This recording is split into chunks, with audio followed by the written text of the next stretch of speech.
Technological determinism, in a nutshell, is the belief that technology is the agent of social change. Murphy and Potts phrased the theory quite effectively by stating that technological determinism can be reflected by such expressions as "you can't stop progress." What about the ways technology has progressed in regards to broadcasting information? A technological determinist would certainly argue that these innovations have molded our society. Let's take a look and see how this it's done so. Let's go way back and try to answer. Where did we get our news from? Where do we get our news from? And what impacts have these innovations had on our society? Let's turn the clock all the way back to 1453. Prior to this, news and information had two primary methods of broadcast. This was through handwritten notices or through somebody screaming really loud.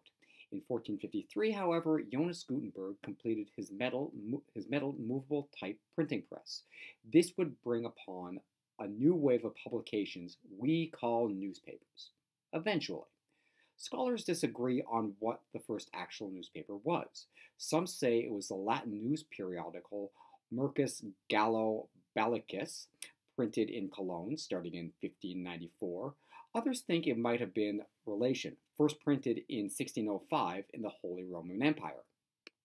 One thing that is for certain, however, is as newspapers became more widespread throughout Europe in the 17th and 18th centuries, people's knowledge about public affairs increased as well. As their knowledge of public affairs increased, so did their dissatisfaction in the way in which they were governed. As publications of newspapers spread, so did revolutions throughout the United Kingdom, the United States, and France. In fact, there were 350 newspapers in publication at the time of the French Revolution. In 1814, the Times of London became the first newspaper to use cylinder presses. So what? Well, this enabled them to print over 1,100 double-sided sheets in 1 hour. In turn, this would drop the production costs of newspapers and thus give rise to what is known as the penny press. By the 1830s in the United States, newspapers still cost on average about 6 cents per copy. This was far beyond being affordable for many of the working class. The penny press was a short 4-page paper that was sold daily, as opposed to its more expensive competition, which was sold on a weekly basis. These papers were marketed towards people who could read, but showed little interest in commerce or politics. Instead, they focused upon scandal, crime, and other human interest stories. In a sense, the penny press is what could be considered the first tabloid magazine. Up until the mid-19th century, news and information could only travel at the speed of a person, horse, boat, or later on a locomotive. One of the most famous incidences that occurred because of the slow speed of information was the Battle of New Orleans. The final battle of the War of 1812 was fought on January 8, 1815. Ironically, the war had ended just 2 weeks prior as the Treaty of Ghent had been signed in Belgium. Word of the peace treaty, however, could not make it to North America before the battle was fought. Much bloodshed could have been avoided with the distribution of the telegraph. Being introduced in 1844 from Washington, D.C. to Baltimore, telegraph systems quickly spread throughout the world, buoyed by the prospect of receiving fast information. The virtual instantaneous manner in which news and information could be received revolutionized the way in which people view the news. Weather reports began to replace the Farmer's Almanac. Small-town newspapers could compete against their larger city rivals due to the easier access of information. And in commerce, global markets would become unified as investors had access to up-to-date information of investments from virtually anywhere in the world. Ownership of radios became widespread throughout the first half of the 20th century in the United States. In turn, this gave rise to the establishment of broadcast journalism. During the Second World War, radio journalism would bring the news of the war directly into the homes of millions.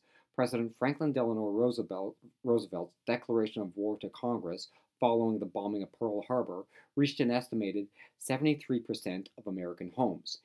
It was partly because of this broadcast that FDR was able to rally a nation against the Axis powers. Governments soon discovered the capability to engage directly into the homes of millions became an excellent way to emotionally connect with its citizens on a wide scale.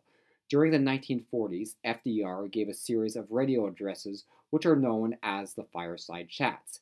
Here the president spoke directly to the American people in regards to events corresponding with the war. It is said that these broadcasts drew a relationship between FDR and the American people, and thus maintained morale on the home front throughout the duration of the war. If hearing voices broadcast directly into one's homes played on one's emotions, the innovation that was television brought upon the visuals. The 1960s saw the outbreak of the Vietnam War. Known as the Living Room War, television broadcasts depicted American soldiers returning home in body bags, as well as images of impoverished Vietnamese villages caught up in brutal fighting. These broadcasts depicted the war as being a horrific and futile confrontation that helped spread anti-war sentiment. Much like newspapers from centuries before, this increase in knowledge of global affairs also increased civil dissatisfaction against government. In 1991, America and her allies entered the first Gulf War against Iraq. Throughout the war, television had adapted a technological partner that was used to further mold the emotions of the public in a different way. Satellite allowed news networks to broadcast footage live from the battlefront. The U.S. military allowed cameras to be placed on bombers and on the decks of battleships. The intention was to portray the war as easily won with minimal casualties due to the military's high-tech weaponry. The footage was meant to also mask the dirtier aspects of battle. The strategy appeared to work, as by the end, American public support was 63% in favor of the war, with only 31% opposed. September 11, 2001, the world witnessed 3 hijacked planes fly into both the World Trade Center in New York and the Pentagon in Washington, D.C. As this historic news story unfolded, society once again shifted towards a different source for their news: the Internet. As information came pouring in from countless sources, people rushed online, crashing a large number of major websites in order to keep up to date in regards to the ongoing events. The age for instantaneous information had begun. Today, smartphone use ranges in the billions of people, and anybody who owns one of these devices has immediate access to news on a second-by-second basis. These sources of information no longer need to come from traditional media outlets, but rather they can come from anyone who has access to the Internet.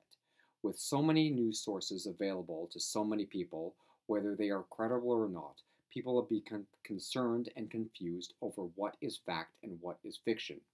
So, technological determinists, how will the newest innovations mold our society today?